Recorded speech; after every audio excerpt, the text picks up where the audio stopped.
For most teachers today, you schooled possibly in the 1960s, in the 1980s, and maybe in the 1990s. But things have changed. We, the generation of today, expect a different thing from learning.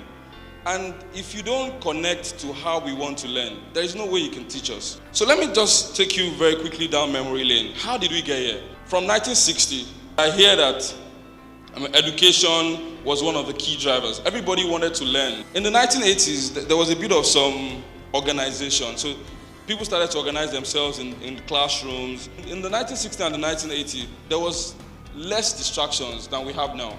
Then in the 2000s, close to the end of the 1990s, the popular word came off, the cyber cafes.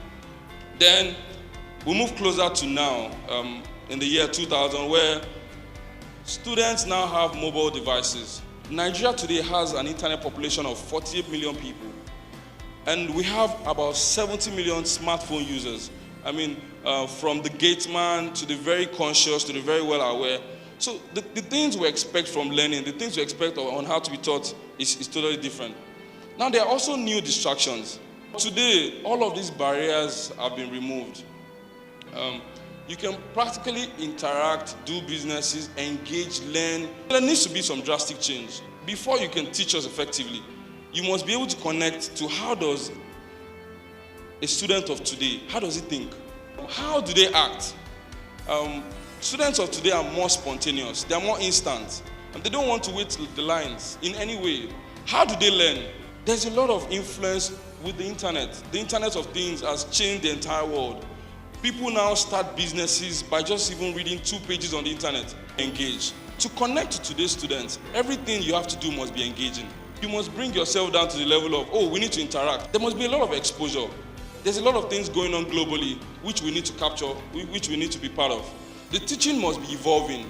The rapid growth in the world now requires for learners, for teachers and university administrators to continue to evolve the content of disseminating knowledge. In thinking about mobilizing learning, we wanted to be sure that we were not going to change the behavior of students.